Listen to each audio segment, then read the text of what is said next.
ہمارے حضرت کے پاس ایک شخص آیا, اس نے کہا, وہ پٹھان تھے, ہمارے حضرت سے بیعت ہوئے, انہوں نے کہا کہ مجھے اپنی بیوی پہ چھوٹی چھوٹی باتوں پہ غصہ آتا ہے تو میں اس کو مارتا ہوں, بعد میں مجھے ندامت ہوتی ہے کہ یہ کیا ہو رہا ہے.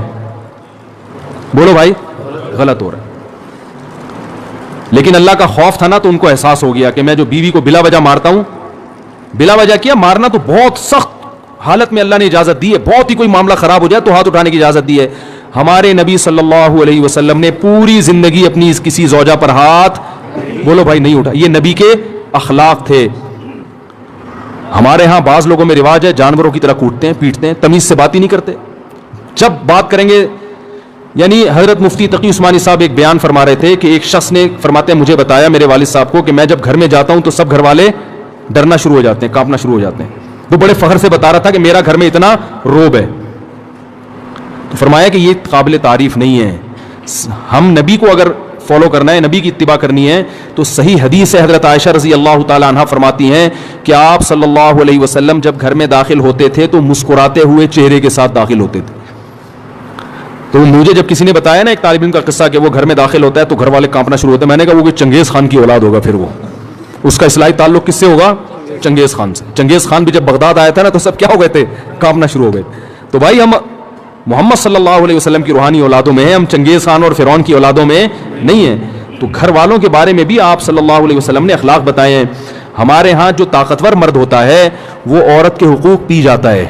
وہ شریعت صرف عورت کے بارے میں جانتا ہے, اپنے بارے میں شریعت نہیں جانتا. کہ میں جو اتنا غصہ کر رہا ہوں بیوی کے اوپر, بلا وجہ بات بات پہ سختی کر رہا ہوں, کھانا تھوڑا دیر سے پک گیا تو اس کو مارنا شروع کر دیا, ڈانٹنا شروع کر دیا, تانے دینا شروع کر دیے, اس کے بارے میں بھی قیامت کے دن مجھ سے سوال ہوگا. ایک میں واقعہ سناتا ہوں پھر اپنی بات کو ختم کرتا ہوں. دیکھو, ایک صحابی نے اپنی ایک باندی تھی, عبداللہ ابن رواحہ رضی اللہ تعالیٰ عنہ, بڑے مجاہد صحابی تھے. عبداللہ ابن رواحہ بڑے مجاہد صحابی تھے. ان کی ایک باندی تھی, وہ باندی بکریاں چرایا کرتی تھی, ریوڑ لے کے جایا کرتی تھی.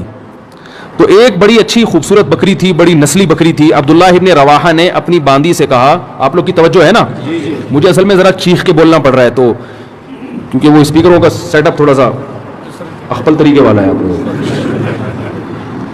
تو اتنا چیخ کے جو ہے نا آدمی پھر سنائی تو صحیح دے رہا ہے, لیکن وہ اس لیے دے رہا ہے نا کہ میں بہت چیخ رہا ہوں, بیان ہو رہا ہے چیخنے کے خلاف اور چیخنا مجھے خود پڑ رہا ہے. وہ ایک مولوی صاحب تقریر کر رہے تھے, میں ان کی تقریر سننے گیا, وہ بہت چیخ کے بول رہے تھے, حضرت علی نے فرمایا. وہ اتنی زور سے بولے تھے میرے کان میں تکلیف شروع ہو گئی. میں نے کہا کہ حضرت علی نے کیا اتنی زور سے فرمایا تھا؟ ہے بھائی جیسے حضرت علی نے آرام سے فرمایا تھا تو امام صاحب آپ بھی آرام سے ہی فرما دیں. تو آرام سے ہی بات کرنی چاہیے نا, چیخنا چلانا یہ شریعت میں پسندیدہ کام نہیں ہے, لیکن لاؤڈ اسپیکر ہی وہ آپ لوگوں کو شاید اتنا اندازہ نہ ہو سسٹم کا, تو اس لیے مجھے چیخنا پڑ رہا ہے بہت زیادہ. تو میں واقعہ سنا رہا تھا کہ بھائی دیکھو, ہمیں اپنے اخلاق بھی عورتوں کے ساتھ, جو گھروں میں خواتین ہیں نا, اس میں چنگیز خان بننے کی اجازت. میں آپ کو ایک بات بتاؤں, اگر ناراض نہ ہو, کراچی اور پنجاب میں مردوں کی شکایتیں آتی ہیں کہ بیویاں ظلم کرتی ہیں, اور بلوچستان اور کوئٹہ اور کے پی کے سے خواتین کی شکایتیں آتی ہیں کہ مرد ظلم کرتے ہیں. ہو سکتا ہے یہ غلط ہو, رپورٹ غلط ہو, لیکن کچھ تو حقیقت ہوگی نا اس میں, کیونکہ یہاں مردوں کی حکومت ہے اور اللہ کا بڑا فضل ہے, اس پہ اللہ کا شکر ادا کرنا چاہیے. لیکن مرد کے جہاں روب ہوگا تو مرد اس روب سے ناجائز فائدہ اٹھانا شروع کر دیتا, ناجائز فائدہ اٹھانا شروع. تو حضرت حکیم الامہ مولانا شرف علی تھانوی رحمہ اللہ تعالی نے لکھا ہے کہ مسلمان عورت کی یہ سب سے بڑی خوبی ہے کہ وہ جب اس کی شادی ہوتی ہے تو اپنے مرد کے علاوہ اس کی توجہ کسی اور کی طرف نہیں ہوتی. فرمایا یہ اتنی بڑی خوبی ہے کہ اس خوبی کے ہوتے ہوئے بیوی کی ہر خامی کو برداشت کر لو کہ یہ تمہاری ہے. جن لوگوں نے باہر ملکوں میں سفر کیا ہے نا, وہ یہ جانتے ہیں کہ وہاں عورت میں ہر خوبی ہے, مگر اس کے بارے میں یہ بھروسہ نہیں ہوتا کہ یہ صرف میری ہے یا میرے علاوہ اس کی کسی اور کی طرف بھی رغبت ہے. یہ بہت بڑا عیب ہے. تو مسلمان عورت میں اب تک الحمدللہ خیر غالب ہے, وفا کرتی ہے اپنے شوہر کے ساتھ, شوہر کو فالج ہو جائے علاج کرے گی اس کا, بھاگے گی نہیں وہاں سے. باقی آپ ذرا جائیں نا دنیا میں سفر کریں تو میاں جب تک کما رہا ہے, صحت اچھی ہے تو میاں ہے, ذرا سا مسئلہ خراب ہوا عدالت سے طلاق لی اور کسی اور سے شادی کر لی. ہمارے ہاں خاندانوں میں جب نکاح ہوتا ہے تو زندگی بھر کے لیے ہوتا ہے, جب تک کوئی بہت سخت مشکل نہ ہو طلاق کی طرف نہیں جاتے. تو یہ بہت بڑی خوبی ہے. تو کے پی کے سے اور بلوچستان سے جو شکایتیں آتی ہیں اس میں مردوں کی سختی کی شکایتیں آتی ہیں کہ مرد عورتوں پہ بولو بھائی ہاتھ اٹھاتے ہیں, چھوٹی چھوٹی باتوں پہ مارتے ہیں, تانے دیتے ہیں. آپ لوگ کے علاوہ کی بات کر رہا ہوں, آپ لوگ ناراض نہ ہو. آپ لوگ کے علاوہ جتنے مرد ہیں جو میرا بیان نہیں سن رہے ان کی بات کر رہا ہوں کہ وہ بیویوں کو مارتے پیٹتے بھی ہیں, بلا وجہ چھوٹی چھوٹی باتوں پہ ڈانٹتے بھی ہیں. اور معذرت کے ساتھ اس میں دیندار اور بے دین سب برابر ہیں. وہ سمجھتے ہی ہماری غیرت, ہم نے بیوی کو جو ہے نا ایسا دبا کے رکھا ہوا ہے, صحیح ہے نا, جب چاہے تھپڑ مار دیں کچھ نہیں کر سکتی. تو یہ غیرت نہیں ہے, یہ بد اخلاقی ہے. سب سے زیادہ روب محمد صلی اللہ علیہ وسلم کا تھا گھر میں, اور سب سے بڑا حق کس کا تھا؟ محمد صلی اللہ علیہ وسلم کا. لیکن پوری زندگی آپ نے کسی زوجہ پہ ہاتھ نہیں اٹھایا. آپ کہیں گے کہ بھئی ان کی بیویاں اتنی فرما بردار تھیں, جو کہو کر دیتی ہوں گی. ایسا نہیں تھا, فرما بردار تو تھیں, لیکن میاں بیوی میں جو اونچ نیچ ہوتی ہے وہ ہمارے نبی کے گھر میں بھی ہوتی تھی. صحیح حدیث میں ہے کہ ایک مرتبہ آپ صلی اللہ علیہ وسلم اپنی بیویوں سے ناراض ہو کے 1 مہینے کے لیے گھر سے باہر چلے گئے. کیونکہ جب میاں بیوی کا رشتہ ہوتا ہے تو پیغمبر کا اور امتی کا رشتہ الگ ہے, اور شوہر بیوی کا رشتہ الگ ہے. اور اللہ نے آپ کے گھر میں یہ واقعات اس لیے ہونے دیے تاکہ امت کو سبق ملے کہ بھائی اختلاف کے وقت کیا کرنا ہے. تو کتنا پریشان ہوئے ہوں گے کہ 1 مہینے کے لیے گھر سے غائب ہو گئے. فرمایا میں نہیں آؤں گا قریب کسی کے. اور جب 29 تاریخ ہوئی ہے نا تو گھر چلے گئے. صحابہ نے کہا یا رسول اللہ بھی 30 دن پورے نہیں ہوئے. آپ نے فرمایا مہینہ 29 کا تھا. ٹھیک ہے, مہینہ کس کا تھا؟ ناراضی کو ختم کر دیا پھر. لیکن ایسا نہیں کیا کہ ناراض ہوئے تو گھر میں چیزیں توڑنی پھوڑنی شروع کر دی ہوں اور اٹھا کے مارنا پیٹنا شروع کر دیا ہو, جو آج ہمارا حساب کتاب ہے. ہاں کوئی بہت ہی ٹیڑھی پسلی کی عورت ہے, بالکل ہی سدھرنے کا نام نہیں لے رہی, تو شریعت نے پھر مجبوری میں ہاتھ اٹھانے کی اجازت بھی دی ہے. لیکن ایسی عورتیں ہمارے معاشرے میں ان کا ریشو بہت کم ہوتا ہے, خاص طور پہ ان علاقوں میں تو فرما برداری کا عنصر زیادہ ہے. تو اس میں ایک چیز میں ایک حدیث آپ کو سناتا ہوں, اس کے بعد اپنا بیان ختم کرتا ہوں. عبداللہ ابن رواحہ رضی اللہ تعالیٰ عنہ, عرب جو تھے نا یہ عورتوں پہ بڑے سخت ہوا کرتے تھے, خاص کر قریشی. جو قریش کے صاحب قریشی لوگ تھے نا یہ بیویوں پہ کیا ہوتے تھے؟ سخت ہوتے تھے. لیکن اسلام آنے کے بعد کیسے تبدیل ہوئے؟ عبداللہ ابن رواحہ رضی اللہ تعالیٰ عنہ نے نبی وہ اپنی باندی سے کہا کہ میری اس بکری کی خاص طور پر تم نے کیا کرنی ہے؟ حفاظت کرنی ہے.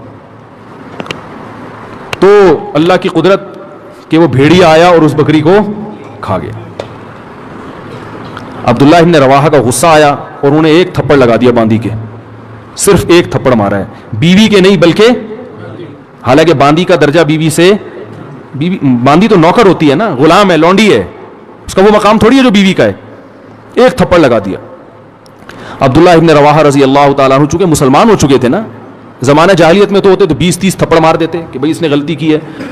ہم ہوتے ہم کیا کہتے ہیں, یار بھیڑیے نے کھانا تھا تو اسی بکری کو کھانا تھا ہے بھائی, اور بکریاں نظر نہیں آئیں, اس کا مطلب تمہارے بھیڑیے کے ساتھ کیا ہیں؟ تعلقات ہیں. ٹھیک ہے, تم نے مخبری کی ہے بھیڑیے کو, اسی کو کھاؤ. آگے 10 باتیں سوچتے اور منفی ذہن چلتا. عبداللہ ابن رواحہ نے غصے میں 1 تھپڑ لگایا, مگر ندامت ہوئی. کیوں؟ اسلام لا چکے ہیں, ان کو پتا ہے کہ ایک ایک عمل کا قیامت کے دن جواب بولو بھائی دینا پڑے گا.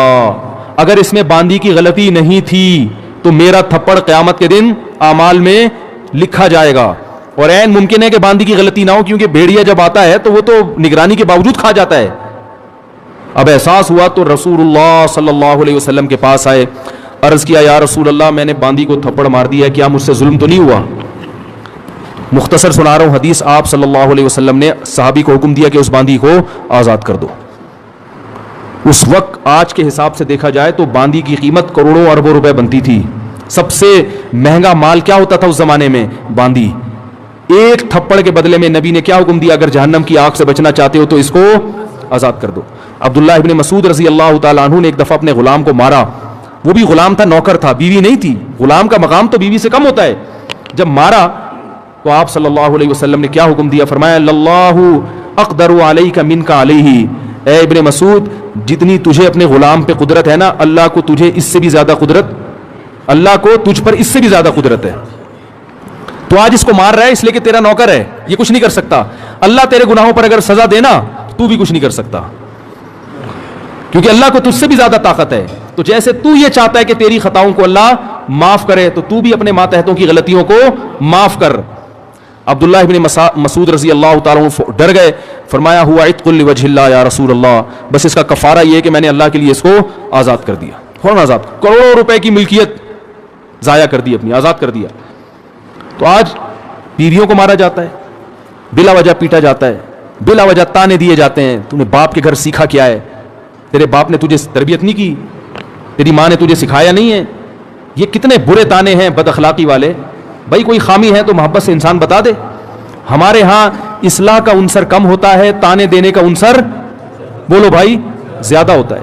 تو بھائی یہ اگر آپ اس طرح سے کریں گے تو کل قیامت کے دن اس کا جواب اللہ کو بولو بھائی دینا پڑے گا.